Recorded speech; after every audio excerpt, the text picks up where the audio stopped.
एक यूरोप की मैंने कंट्री ढूंढी है जो पाकिस्तान से भी ज़्यादा महंगी है। उसके अंदर यूरो जो है, 1 यूरो जो है 380 रुपये का है। यूरोप के अंदर भी ये कंट्री मौजूद है जहाँ पर इसकी करेंसी जो है डाउन है और हमारी करेंसी अप है।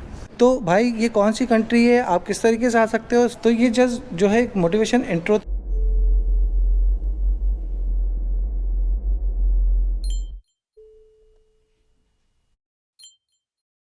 तो भाई अभी हम लोग पहुँच गए थे हॉस्टल, और अपने हॉस्टल में पहुंचने के बाद मैंने चेकिंग वगैरह करवा दिया है।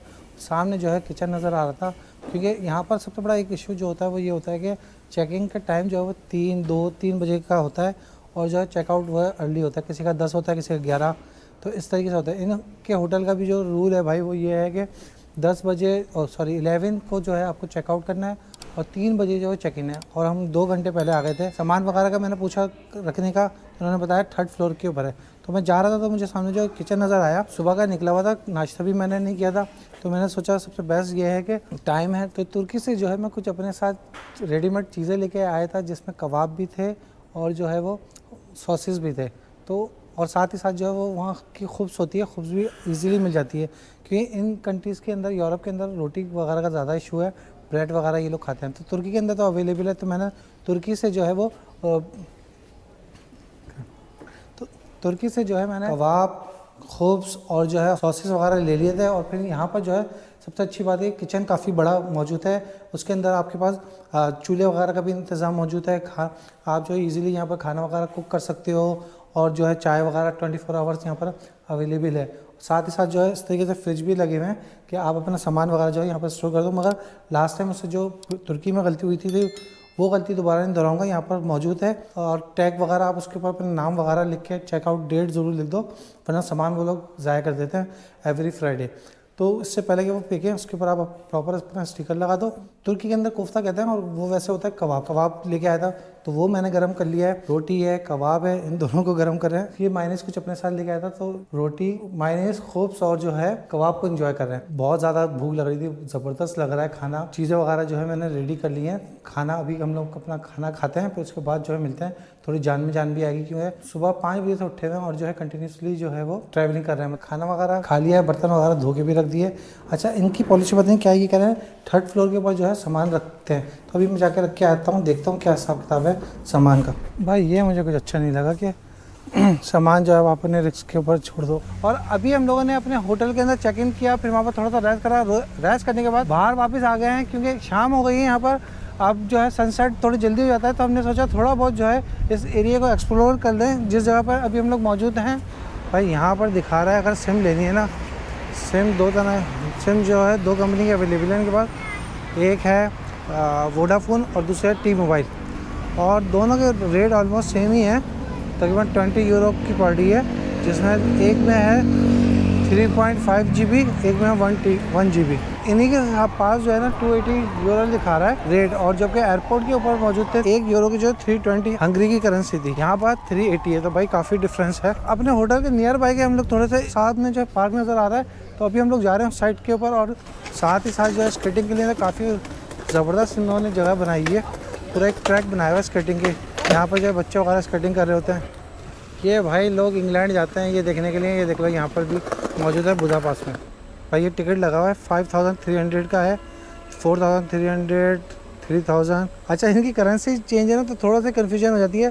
फिर भी मैं यूरो के अंदर नीचे लिख दूंगा अभी, क्योंकि वैसे डायरेक्ट कैलकुलेट करना तो डिफिकल्ट होता है। तो स्टेचू तो जगह जगह लगे हुए हैं, मगर जो है ना उनको कपड़े पहनाना ये लोग यहाँ पर भूल गए। और इस एरिया को जो है थोड़ा सा एक्सप्लोर करते हैं। फर्स्ट डे जो है हमारा not Georgia, first day in Budapest कैसा है। वैसे तो मैं रियलिटी में बताऊँ कि अगर मैं बुदापेस्ट को देखूँ, जैसे ही मैं इंटर हुआ था और एयरपोर्ट से बाहर आया था, तो वाकई में जो है इंफ्रास्ट्रक्चर और जो है ना खूबसूरत तो काफ़ी था। बोलते भी यही है कि यहाँ पर लोग काफ़ी यूरोपियन कंट्रीज़ के लोग जो है ज़्यादातर इसी हंगरी में आते हैं छुट्टियाँ मनाने के लिए।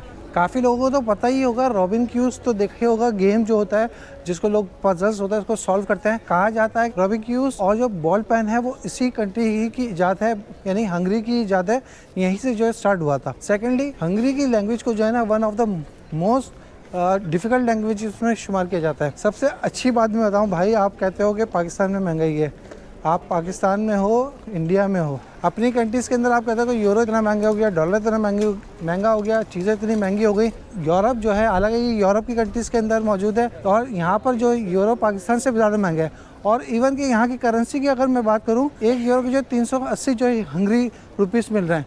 अभी मैं एयरपोर्ट से सिटी सेंटर तक बस में आया हूँ, उसकी जो कॉस्ट लगी है वो 2200 यहाँ की हंगरी करेंसी लगी है। और साथ ही साथ जो है वो इंटरनेट को देख लो आप, 20 यूरो मतलब यहाँ की जो है 7000 रुपये की जो है सिम मिल रही है। हम लोग बोलते हैं कि डॉलर देखो कहाँ चला गया, कहाँ चला गया। यहाँ पर देखो डॉलर की रेट क्या है, यूरो की रेट क्या है। अभी भी जो है जो हमारी कंट्री में डॉलर सस्ता है, यहाँ पर महंगा है। और साथ ही साथ खाने पीने की भी अगर हम बात करें, हम अपनी कंट्रीज़ के अंदर क्या, एक शोरमा जो है 1500 रुपीज़ का है, यहाँ पर जो है भाई 1500 रुपीज़ का एक शोरमा है। और पानी की बोतल भी जो है तकरीबन 400-500 रुपये की है। ज़बरदस्त जगह है, बेहतरीन जगह है यूरोप की। हंगरी जो है उसी यूरोपियन यूनियन का एक पार्ट है, मगर इसकी करेंसी जो है यहाँ पर यूरो नहीं चलती। इनकी अपनी करेंसी है जो पाकिस्तान की करेंसी के मुकाबले में भी डाउन है, क्योंकि नॉर्मली हम लोग कहीं पे भी अगर विजिट करते हैं तो हमारी करेंसी डाउन होती है, जिसकी वजह से हमें बहुत ज़्यादा एक्सपेंसिव लगता है। तो ये वो कंट्री ऐसी है जिसके अंदर हमारी करेंसी की वैल्यू जो है वो अप है और इनकी जो है डाउन है। मगर ये तो सब एक बात है, यहाँ के अगर आप ये देख लो कि इंफ्रास्ट्रक्चर चेक कर लो, यहाँ के एनवायरनमेंट चेक कर लो, और क्योंकि सबसे मेन बात जो है यूरोपियन यूनियन का पार्ट है तो वैसे ही ये साफ़ सुथरा है। तो अभी हम लोग जो है इंटर हो रहे हैं इस ब्रिज के ऊपर। यही वो एक फेमस ब्रिज है जो बुदापेस्ट के अंदर मौजूद है। साथ जो है इसके सराउंडिंग के अंदर काफ़ी एक्टिविटीज़ हैं, जो है पार्लियामेंट बिल्डिंग काफ़ी खूबसूरत है। उसके बाद जो है इनका एक टॉप व्यू है, जहाँ से इस ब्रिज को जब आप क्रॉस करेंगे तो आगे जो है एक छोटी सी ट्यूब चलती है, वो आपको टॉप पे लेके जाती है। वहाँ से जो है आपको पूरे बुदापेस्ट का काफ़ी अच्छा व्यू नज़र आता है। तो और साथ ही साथ जो है इन्होंने इसके साथ पेडिस्टल बनाया हुआ है लोगों के चलने के लिए, जिससे जो है इस ब्रिज की और ज़्यादा अट्रैक्शन लगती है। यहाँ ब्रिज से तो क्या इमेजिंग व्यू है, बहुत ज़बरदस्त व्यू नज़र आता है। और सेकेंडली एक और बात बताऊँ, पाकिस्तान से कंपेयर किया था, हंगरी का कंपेरिजन नहीं किया था। एक्चुअली मैंने वो फैक्ट बताया था जो रियलिटी है। कोई टाइटल देख के बोले यार बेवकूफ़ बना रहा है, बेवकूफ़ नहीं बना रहा। रियलिटी यही है कि यूरोपियन कंट्री है, इसकी करेंसी डाउन है, हमारी करेंसी जो है वो ज़्यादा है। साथ ही साथ इधर जो है क्रूज़ खड़े हैं 5000 हंगरी करेंसी के अंदर, जो आप इसका टूर कर सकते हो। बिग बस भी कहते हैं, हिप हॉप सर्विस भी कहते हैं। अगर वो आप लेते हो 34 यूरो का, उसके अंदर इंक्लूड होता है बोट टूर भी। तो एक तरीके से आपके 5000 रुपीज़ सेव हो जाते हैं। ज़्यादातर जो है यूरोपियन कंट्रीज़ के जितने भी लोग हैं वो छुट्टियाँ मनाने, स्पेशली इनकी जो पार्टीज होती हैं, जो भी इनके इवेंट्स वगैरह होते हैं, उसको मनाने के लिए बुदापेस्ट से आते हैं, क्योंकि बुदापेस्ट जो है फेमस भी है इसी पार्टी के हवाले से। अगर इनकी कंट्री की इमिग्रेशन की बात करें कि इमिग्रेशन अगर हम यहाँ चाहें, यहाँ पर आएँ तो उसको कन्वर्ट करवा लें या यहाँ पर रुक जाएँ, तो ये पॉसिबल नहीं है। यहाँ पर एज अ टूरिस्ट जब आप आते हैं तो आपको जाना ही पड़ता है। इनलीगल तो आप रुक सकते हो, और एज अ टूरिस्ट आपको जो है यहाँ पर आओगे तो आपको जाना ही पड़ेगा। अगर आपको यहाँ पर रुकना है तो उसके लिए प्रॉपर जो है यहाँ का सिस्टम है। आपको या तो जॉब के लिए अप्लाई करना पड़ेगा, या जो है आपको अगर बिज़नेस वगैरह करना है तो अपना बिज़नेस प्लान इनको देना पड़ेगा, वो अप्रूव होगा।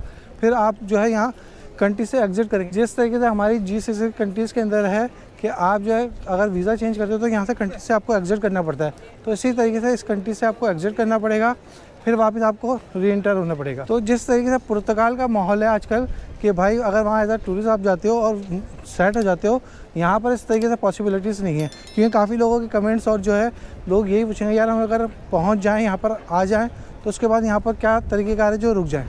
इतनी एज के लोग हो जाते हैं, मगर ये देखो सुकून से खड़े हुए हैं। हमारे वहाँ तो टेंशन ही नहीं ख़त्म होती है, यहाँ तो लोग माशाल्लाह से फ्रेश नज़र आते हैं। होंगे अंदरूनी टेंशन है, और ऐसा नहीं है कि बिल्कुल ही टेंशन फ्री है, मगर फिर भी ये है कि लोगों के चेहरे देखो। हमारे वहाँ तो बिलों के गम ने खा गया। आजकल तो के इलेक्ट्रिक ने तो है लोगों की जान ले ली है। बिजली पानी यही एक बेसिक जो इंफ्रास्ट्रक्चर है वही पूरा नहीं है। हमने जो है एक स्टोर नज़र आ रहा है, मैं आपको जो है रेट कंपैरिजन करके दिखाता हूँ, अपनी कंट्री से ज़्यादा महंगा है या सस्ता है। तो यहाँ पर और जो है चीज़ों के क्या रेट हैं भाई, ये देखो क्या खीरा हम लोगों की तरफ 600-650 रुपये किलो है। ये डिफरेंट टाइप की जो है शिमला मिर्च है, ये 2000 रुपये किलो है। बेसिक चीज़ें दिखाता हूँ आपको। 1.5 लीटर पानी की बोतल 130 रुपये की, 140 रुपये की।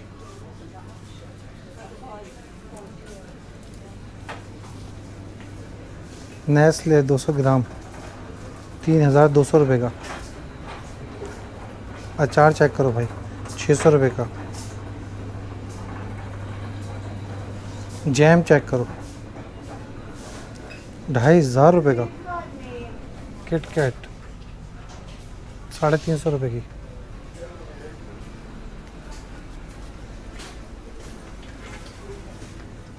मुख्तलिफ टाइप के ये जूस रखे हैं 1.5 लीटर के, 600, 700, ये 300 रुपये का है।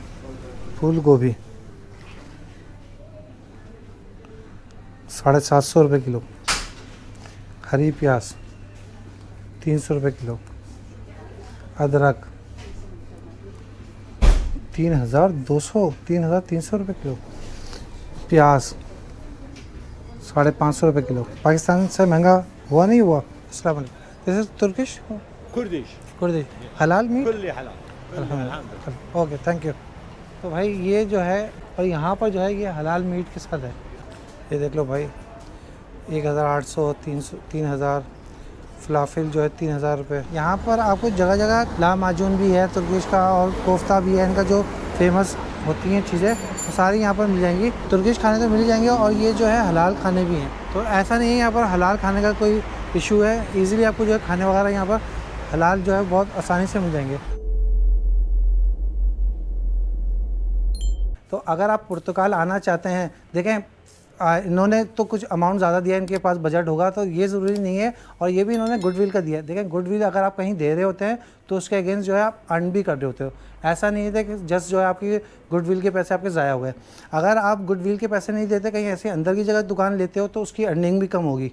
तो इस पॉइंट ऑफ व्यू से आप ये देख लें कि भाई आप अगर पुर्तगाल में आते हो, इतना सेटअप डालना चाहते हो, तो कितने तक का डल सकता है और कितनी प्रॉफिट है, कितना अर्निंग है।